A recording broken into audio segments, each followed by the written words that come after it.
Ladies, you ever roll over and look at your man and think, what kind of mood is he going to be in today? Am I safe?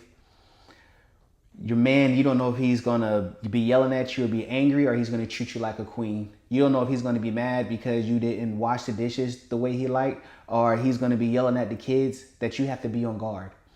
What if I told you you didn't have to live like that? What if I told you if you want him to be the man of your dreams, you got to hold him accountable?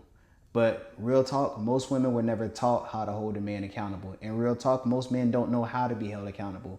So today we're going to talk about ways that a woman can help hold their man accountable and help him become the man he was destined to be. I hear what you're already thinking, right? It's not my job to teach him how to be a man. I'm not his mom. And I'm going to tell you, no man wants his girl to be his mom. But what I am going to say to you, that if you are 10 toes down with this man and you're going to be with him for the long term, you're going to have to make some kind of investment. So I'm not telling you to be his mom. What I'm telling you is that we're going to go over some skills today to kind of help you guide him to be the man that he's destined to be, the one that you can trust to lead your family. For a lot of you women, you are doing what's called over-functioning. Over-functioning meaning that you are always on guard, you're always trying to control the situation, and that you can't naturally flow into your femininity. How many times have your man talked to you about, let me lead, or you don't trust me, you're not, you got to do this, you got to do that. And the truth of the matter is, that's what he really wants. Unfortunately, he doesn't know how to be that man. So I believe for a female, there's a perfect balance of being supportive and reaffirming his beliefs, but then also letting him know that you want to be what he wants you to be. A lot of men don't understand that. We think to where we feel like you're not doing it because you don't love us, or because you don't have what it takes, or because you don't want to be that. But in practice, I learned that there's nothing more that a woman wants to do than be able to lean into her man and trust him emotionally and physically. But that is extremely hard when he's continually breaking you down. So what do? You overfunction. You think, okay, I'm going to try my best. I'm going to try my best. And you're trying to meet this crazy expectation that you cannot meet because you are not whole within yourself. So what do? So what I tell my female clients is, first off, you have got to preserve yourself. You have got to create a boundary with him. And you got to talk to him about his emotional instability. And when he's yelling at you, or when he's being aggressive towards you, you don't confront him, you don't fight him, but you put up a boundary to let him know that that behavior is unacceptable. And if those behaviors do not change, the relationship cannot go forward.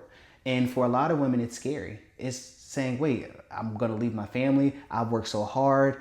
I have to fear this. But being real, we do not understand how much we hurt you until it slaps us in the face. And when I'm working with men one-on-one, where a lot of growth happens is when that man is alone in the dark place where he has no one else to focus on but himself. Now, you do run the risk of doing that and him going dating somebody else or finding a new relationship. But real talk, if he does that, that lets you know how much he really valued your relationship. So it's actually a win-win for both of you all. Next, women, if you are holding some resentment, you got to let that out.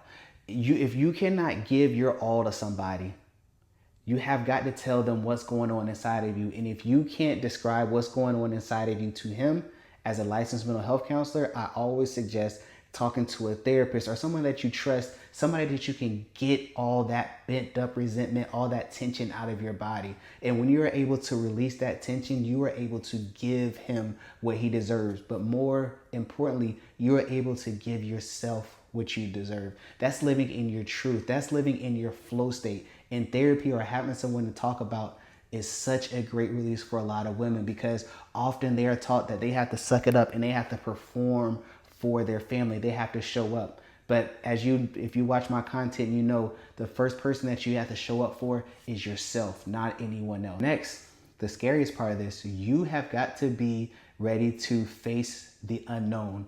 So much of us are scared that we fear the unknown, but sometimes the unknown is better than the reality that you're living in. So if you're in a situation to where you're not safe, to where your partner isn't listening to you, to where your partner doesn't see you, talking their head off and keep on telling them that they don't see you is not going to help you, right? Keeping your mouth shut and just going along with the flow definitely isn't going to help you.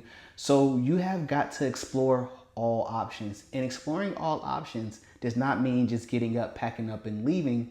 But I think having that as an option, if that's what's best for you, you have got to explore that for yourself. And though it may be uncomfortable for a couple weeks or a couple months, that gives you and your partner time to really realize what you want. Often we think, oh, but I don't want to displace the kids. I want you to understand that kids can feel tension. When there's conflict in the house, kids feel it. So having an opportunity to have a separate space for a little bit of time or a long time and can really help you all really decide what's going on and give your relationship an opportunity to reset. I know some of these concepts may seem foreign, right? Holding a man accountable, being able to have boundaries with your partner, having the thought of leaving all sound counterproductive towards your goal. But I'm going to tell you, these are concepts that you need to have for yourself because you want to be free. You want to be able to flow into whoever that you're with. And if your partner is not respecting you, it is not valuing you, talking about it isn't going to make it any different. Now, obviously, talking about it with a therapist, if they're willing to go, great. But if they're not, you can have the boundary of saying, like, if you're not willing to work on these things, I'm going to have to leave. I'm going to have to put some space between us because I need to decide what's best for me. As I told you, a lot of men, we do not realize how bad it is until it slaps us in the face. You could have said something a million times, but unfortunately, men do not understand that. And with my therapy clients, that's something that I work with men and women. You deserve to be happy. You deserve to have the life that you've always dreamt of. You can have it with your partner, but it's only going to happen if they want it to happen for themselves and then them bringing them full selves into their relationship. So outside of therapy, I do offer one-on-one consultation with the couples to kind of help them navigate these things, to understand about being a whole person and both of you whole people coming into the relationship. If you're interested, please reach out in the description below.